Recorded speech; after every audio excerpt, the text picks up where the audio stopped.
મિત્રો, આપણા સૌને બહુ જાણીતું અને ગમતું વાક્ય છે કે ભારતનું ભવિષ્ય તેના વર્ગખંડોમાં ઘડાઈ રહ્યું છે. અને આપણે જ્યારે આવું કહેતા હોઈએ છીએ ત્યારે આપણને એવો ખ્યાલ છે ખરો કે કોઈ પણ દેશનું ભવિષ્ય તેના વર્ગખંડોમાં કેવી રીતે ઘડાઈ રહ્યું છે. જોઈએ, આજે એના વિશે થોડીક ઇન્સાઇટ મેળવવાનો આપણે પ્રયત્ન કરીશું. તો જે રાષ્ટ્રીય શિક્ષણ નીતિ 2020 આવી અને એના આધારિત જે અધ્યયન નિષ્પત્તિઓ હશે અને એની ઉપર જ્યારે આપણે વર્ગખંડમાં કામ કરી રહ્યા હોઈશું ત્યારે એ દેશના ઘડતરમાં કેવી રીતે કામ કરશે તેના વિશે ચર્ચા કરીશું. સામાન્ય રીતે આપણે જે ઔપચારિક જેને શિક્ષણ કહીએ છીએ માળખાગત રીતે, તો એ શિક્ષણ એટલે શું? તો એના માટે 4 વસ્તુઓ છે: વ્યક્તિમાં જ્ઞાન, ક્ષમતા, મૂલ્યો અને મનોજોગ. આની પરિપૂર્ણતા કરવી એટલે એવું નથી કે એનામાં છે નહીં ને આપણે ઉમેરવાનું છે કે એવું, પણ જેનામાં જે હોય આ જ્ઞાન છે તે ઉમેરાય, એની કેપેસિટી, ક્ષમતાઓ વધે, એની વેલ્યુઝમાં અને એના મનોજોગમાં, એમાં જે પરિપૂર્ણતા કરવી એને આપણે શિક્ષણ કહીએ છીએ. રાષ્ટ્રીય શિક્ષણ નીતિએ એના સિદ્ધાંતો જે આપ્યા છે એમાંનો એક સિદ્ધાંત જોઈએ કે એ કેવો માનવી ઈચ્છે છે, જેમાં કેટલાક ગુણો વિશે આપણે વિચાર કરીએ તો આપણને સમજાશે કે આપણે વર્ગખંડમાં શું કરવાનું છે. એમાં કહ્યું છે કે શિક્ષણનો હેતુ માનવીને તર્કબદ્ધ વિચાર કરતો, એ વિચારને આધારિત કાર્ય કરતો, કરુણા હોય એનામાં, સહાનુભૂતિ હોય, હિંમત હોય, ફ્લેક્સિબિલિટી, લવચિકતા, બરડ નહીં, જડ નહીં, પરંતુ સમય સંજોગોને અનુસાર અનુકૂલન સાધી શકે તેવો, સાયન્ટિફિક ટેમ્પર, એનો દ્રષ્ટિકોણ વૈજ્ઞાનિક હોય, ક્રિએટિવ હોય, એ પોતાની સામે આવતી જે સમસ્યાઓ હોય એ સમસ્યાઓના સંભવિત વધુમાં વધુ ઉકેલો શોધી શકે અને એમાંથી સૌથી અગત્યનો જે ઉકેલ એને લાગે એની પર એ કામ કરી શકે, આવી એનામાં ક્રિએટિવિટી હોય. આ ઉપરાંત ભારતના બંધારણે જે પરિકલ્પના કરી છે સમાનતાની, સમાવેશન, ઇન્ક્લુઝનની અને બહુલતાવાદી સમાજનું જે નિર્માણ કરવા માટેની જે એનામાં જે ધારણા છે, જેને આપણે કહીએ છીએ ધેટ ઇઝ ઇન્ડિયા, એવું જે ભારત છે એ ભારતની જે પરિકલ્પના છે એમાં એના નિર્માણમાં સક્રિય ઉત્પાદક યોગદાન આપતા નાગરિક બનાવે તેવા પ્રકારનો માનવી શિક્ષણ વડે આપણે ઈચ્છીએ છીએ, એવું નીતિના સિદ્ધાંતોમાં છે. હવે જો આપણે આ રીતે સમજવાનો પ્રયત્ન કરીએ કે જેને આપણે ભારત કહીએ છીએ એટલે જોગ્રાફિકલી મતલબ આટલેથી આટલો વિસ્તાર ભારત છે, એના બદલે આ ભારત છે એવું જેને આપણે કહીએ, આપણે ભારતીય જ્ઞાન પ્રણાલી એવું બોલીએ છીએ, ત્યારે આ ભારત એટલે શું? તો એના માટેનું જે દર્શન છે કે આ હોય એ ભારત કહેવાય, તો એ ભારતના બંધારણમાં છે. એના આધારે ભારતના બંધારણમાં જે પરિકલ્પના કરી છે સમાજની, માનવની, એના આધારે શિક્ષણના લક્ષ્યો નક્કી કરવામાં આવ્યા, એઇમ્સ. એ લક્ષ્યો દૂર છે ત્યાં સુધી પહોંચવા માટેના નાના નાના ધ્યેય, તો એને કરિક્યુલર ગોલ્સ તરીકે આપણે ઓળખીએ છીએ. હવે આ કરિક્યુલર ગોલ્સ છે, ધ્યેય છે, એ પણ કંઈ એવી વસ્તુ નથી કે આજે અહીંયા નક્કી કર્યું ને કાલે ત્યાં એ ધ્યેય આપણને પ્રાપ્ત થઈ જશે. તો એ એક ધ્યેય સુધી પહોંચવા માટે કોમ્પિટન્સીસ, જેને ક્ષમતા આપણે કહીએ, કેપેસિટી પણ કહી શકીએ, તો એવી ક્ષમતાઓ નક્કી કરવામાં આવી અને એ ક્ષમતાઓને પહોંચવા માટે થઈને અધ્યયન નિષ્પત્તિઓ એટલે કે લર્નિંગ આઉટકમ્સ જે આપણા વર્ગખંડોમાં પહોંચે છે. તો ફરીથી ક્રમ, સોસાયટીનું જે દર્શન છે એ બંધારણમાં છે, એના આધારે શિક્ષણના લક્ષ્યો, એના આધારે અભ્યાસક્રમના ધ્યેયો, એના આધારિત ક્ષમતાઓ અને એના આધારિત અધ્યયન નિષ્પત્તિઓ. આ શાળા શિક્ષણના લક્ષ્યો શું છે? હવે આ લક્ષ્યો કહીએ ત્યારે એ કોઈ વિષય કે એવું કશું નિશ્ચિત કરતું નથી. આ બધી પ્રક્રિયાઓના અંતે આપણે શું જોવા માંગીએ છીએ? તો કે કોઈ પણ જે વ્યક્તિ છે આપણા જે આ માળખામાં આવે તો એનો તાર્કિક વિચારસરણી, સ્વતંત્ર વિચારસરણીનો વિકાસ કરવો, એનું આરોગ્ય અને સુખાકારી, વેલબિંગ, લોકશાહી અને સમુદાયની ભાગીદારી, એની આર્થિક ભાગીદારી વધે ને કલ્ચરલ પાર્ટિસિપેશન પણ વધે. હવે આટલું કોઈ પણ શાળા શિક્ષણના લક્ષ્યો તરીકે આ 5 આપણે નિર્ધારિત કર્યા છે. હવે આ લક્ષ્યો સુધી પહોંચવા માટેના કરિક્યુલર ગોલ્સ છે. એમાંથી એક કરિક્યુલર ગોલનું ઉદાહરણ આપણે જોઈએ કે સાહિત્યિક જે પ્રવૃત્તિઓ છે જુદી જુદી, એના સ્વરૂપોની તપાસ કરવી, એની પસંદગી થાય, એમાંથી પ્રગટ થતા અને સંબંધિત સાહિત્યિક સાંસ્કૃતિક વારસાની કદર કરે. આપણે કહીએ છીએ ખરા કે ભાઈ ભારત પાસે બહુ વિશાળ કલ્ચરલ હેરિટેજ છે, તો એની કદર કરવાની દરેક માનવી કરે તો સારું એવું આપણે માનીએ તો આ એક ગોલ તરીકે જોયું. એમાંથી એક આવેલી એક ક્ષમતા છે. એક ગોલ સુધી પહોંચવાની 3-4 ક્ષમતાઓ પૈકીની એક ક્ષમતા આવી છે કે વિવિધ સંસ્કૃતિઓ અને જુદા જુદા કાલખંડમાં, એટલે પ્રાચીન હોય, અર્વાચીન હોય, મધ્યકાલીન હોય, આવા જે સાહિત્યના વિવિધ સ્વરૂપો, એ ગદ્ય હોય, પદ્ય હોય, નાટકો હોય, એની જુદી જુદી લેખન શૈલીઓ, કથનાત્મક હોય, વર્ણનાત્મક હોય, સ્પષ્ટીકરણાત્મક, પર્સ્યુએટિવ જેને આપણે કહીએ છીએ, એકબીજાને પ્રેરણા આપતું હોય, એવું જુદી જુદી શૈલીઓમાં જે લખાણ છે એ ઓળખાવી કાઢે અને એની કદર કરે. હવે આ ક્ષમતા સુધી પહોંચવાનું કામ પણ કંઈ આજે આપણે બાળકો આપણા વર્ગખંડોમાં છે એમની સામે મૂકીએ અને તરત જ એમનામાં આ ક્ષમતા આવી જાય એવું બને નહીં. તો એના માટે અધ્યયન નિષ્પત્તિઓ, કે જે પણ ગદ્ય કે પદ્ય આપણે જે અગાઉ કહ્યું એ પ્રકારના જે સાહિત્યો છે એની જે સામગ્રી છે એમાંથી વિગતો તારવે. એ વિગતો તારવી હોય એના વચ્ચેનો સંબંધ સમજાવે. એ વિગતોનો સંબંધ સમજાવ્યા પછી એ વિગતોને પોતાને જે લાગે તેવા હેતુ અનુસાર પ્રયોજે. એ જે સામગ્રી છે તેનું વિશ્લેષણ કરે અને એના વિશે ક્રિટિકલ થિંકિંગ કરી અને પોતાના તારણો રજૂ કરે. અહીંયા ક્રિટિકલ થિંકિંગ બહુ અગત્યનો મુદ્દો છે. કારણ કે આપણે જે પહેલાં જ જોયું કે માનવી કેવો હોવો જોઈએ એમાં પણ વિવેચનાત્મક ચિંતનની વાત થઈ છે.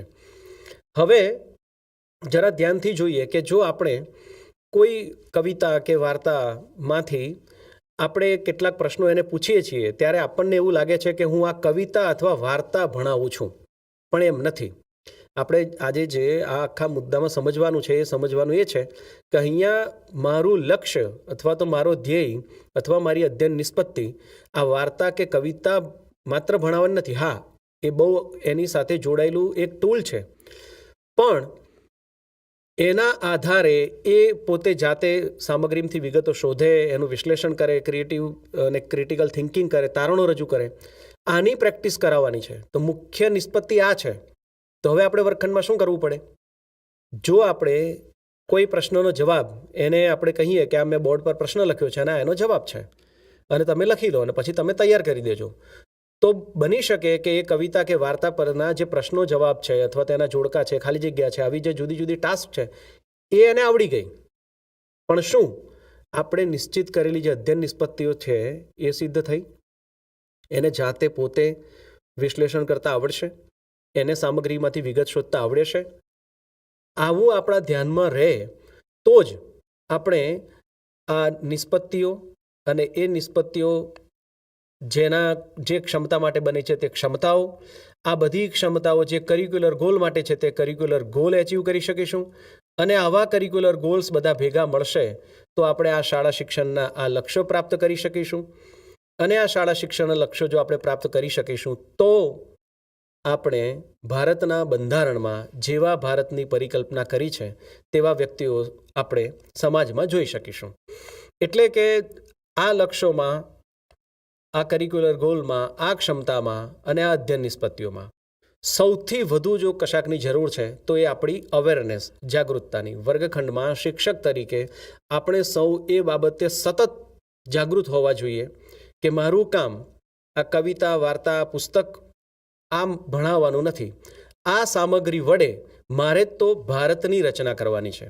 જે ભારતના માનવીઓ ક્રિએટિવ થિંકિંગ કરી શકતા હોય, ક્રિએટિવ થિંકિંગ કરી શકતા હોય, એમનામાં લવચિકતાના, હિંમતના, સાયન્ટિફિક ટેમ્પરના આવા ગુણો હોય એવું ભારત આપણે જોઈએ છે. આટલી વાત સુધી બરાબર તમને સમજાઈ ગયું હશે કે હવે વર્ગખંડમાં તમે કોઈ કવિતાનું ગાન કરાવતા હશો તો માત્ર કવિતા પૂરતું નથી રહેતું. એના આધારે સંસ્કૃતિની કદર કરે એવા ગોલ સુધી, એ ક્ષમતા સુધી પહોંચવાનું કામ તમે કરાવી રહ્યા છો. રાષ્ટ્રીય શિક્ષણ નીતિએ આ એક આખું માળખું, એના સિવાય આપણને પેડાગોજીના કેટલાક સામાન્ય સિદ્ધાંતો પણ આપ્યા છે. એમાં સૌથી વધુ ભાર છે એ છે કે શું શીખવાનું છે એના કરતાં કેવી રીતે શીખવું એની પર વધારે જોક. આવું શા માટે? કારણ કે શીખવાનું તો ક્યારેય ખતમ થશે નહીં. આપણે બધા કેટલાક સમય પહેલાં ઓનલાઈન આવી ટ્રેનિંગના મોડથી અથવા તો મોબાઈલના ઉપયોગથી અજાણ હતા. પછી આપણે એક મોબાઈલને બરાબર સારી રીતે વાપરતા શીખી ગયા પછી હવે આપણે 5 વર્ષે 6 વર્ષે મોબાઈલ જ્યારે બદલીએ છીએ ત્યારે આપણને પહેલાં જેટલી મુશ્કેલી નથી પડતી, કારણ કે આપણે કોઈ એક મોબાઈલ નહોતા શીખ્યા.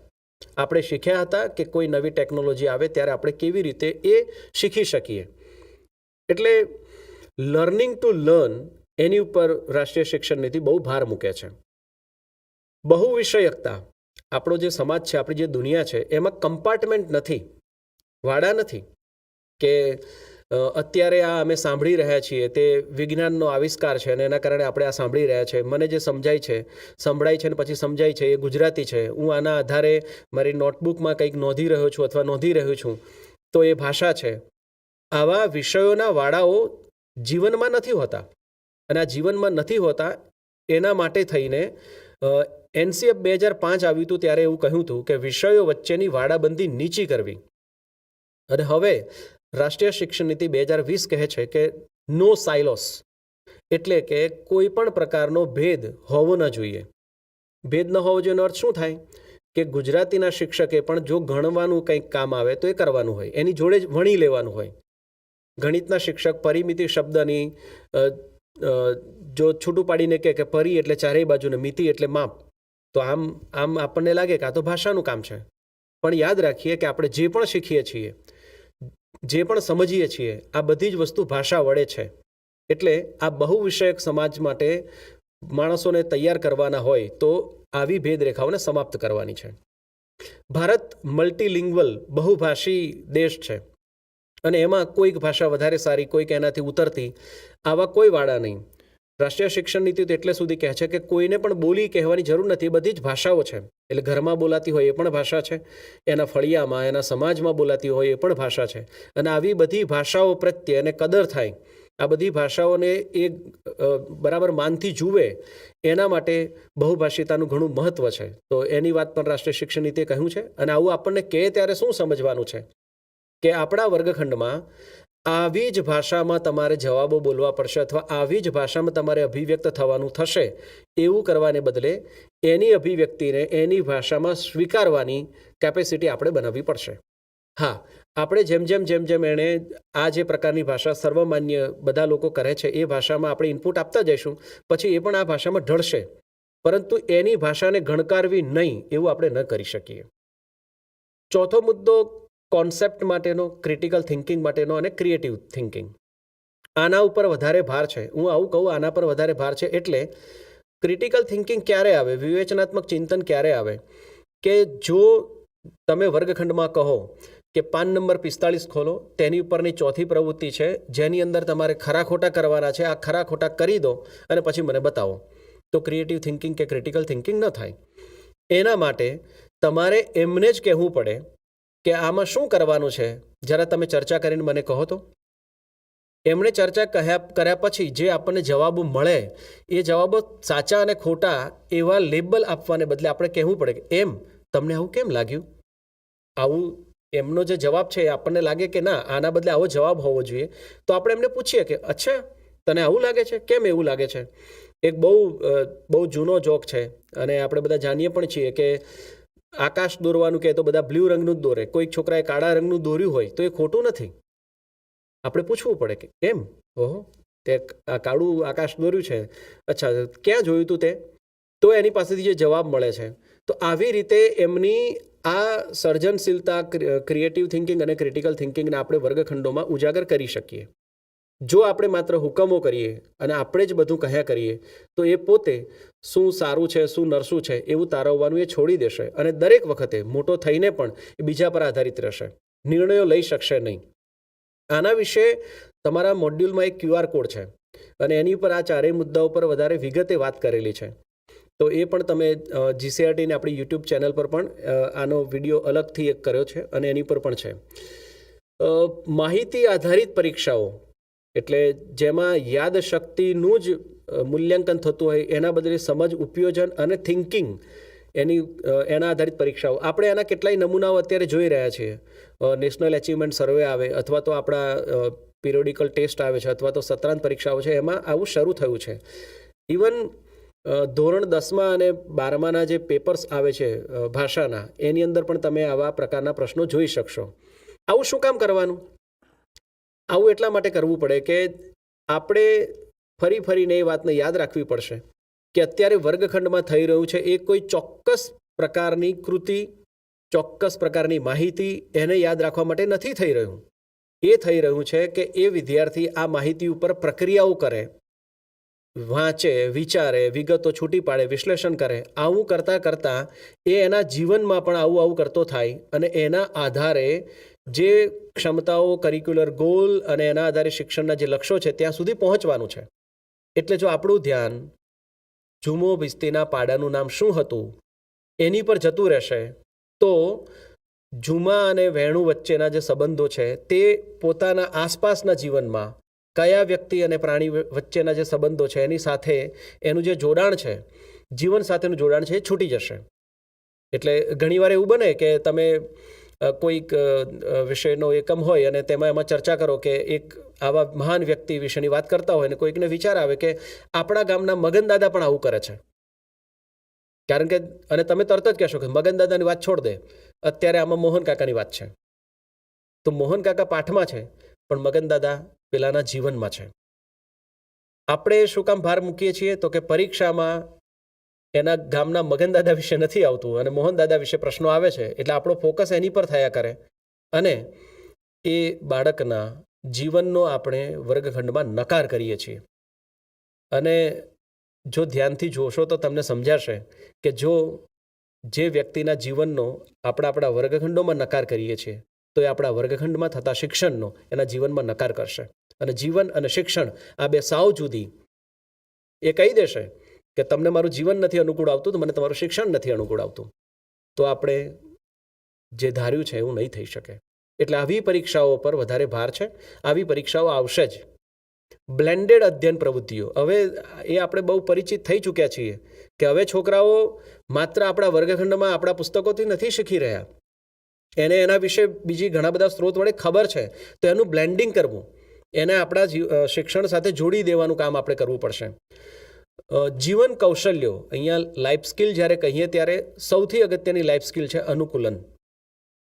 કે અત્યારે મારા જીવનમાં, મારી આસપાસના લોકોના જીવનમાં જે પણ પ્રકારની સમસ્યાઓ છે તેના ઉકેલો શું છે, પ્રોબ્લેમનું સોલ્વ કેવી રીતે કરવાના, એના વિશે એનું જે ધ્યાન હોય એનું કામ છે. જૂથ જોડી અને વ્યક્તિગત કાર્ય કરવાની તક, આ બહુ જ અગત્યનું છે. તમે ક્યારેય એવો વિચાર કર્યો કે આપણા જીવનમાં આસપાસમાં કેટલું બધું બદલાઈ ગયું છે? આજથી 10 વર્ષ કે 15 વર્ષ પહેલાં આપણને કોઈ પૂછે કે યુટ્યુબ વડે શીખી શકાશે, કે કોઈ ટ્રેનિંગ લઈ શકાશે અથવા તો ટીવી પરથી કોઈ ટ્રેનિંગ લઈ શકાશે, તો આપણને વિચાર નહોતો આવતો. તો આ બધા મીડિયમ્સ આટલા બધા બદલાઈ ચૂક્યા છે. શું નથી બદલાવ્યું? આપણા વર્ગખંડો, એ જ બોર્ડ છે, એ જ હરોળ છે, એ જ પાટિયાની બાજુમાં એક ખુરશી છે, એમાં એક ટીચર છે, એની સામે એક ટેબલ છે, એની પર એક ચોક છે, એક ડસ્ટર છે. આ બદલાવવું પડશે.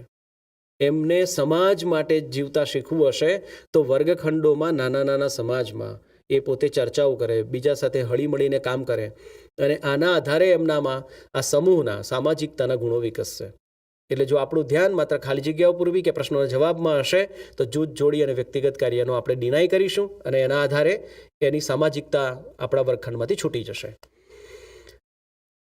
રાષ્ટ્રીય એવું કહે છે કે દરેક બાળક શીખવા માટે સક્ષમ છે. આમ મજેદાર વાત શું છે કે કોઈ પણ માણસ, કોઈ પણ હ્યુમન બિંગ શીખ્યા વગર રહી શકે જ નહીં. અને શીખવું એ ઇન્ટરેસ્ટિંગ છે. હું પણ તમને અત્યારે કોઈક એવો કોયડો પૂછું અને પછી એવું કોઈક આનો જવાબ હું કાલે કહીશ તો તમારા બ્રેઇનમાં આમ ચાલ્યા જ કરે, જણાય કે ના આજે જણાવી દો.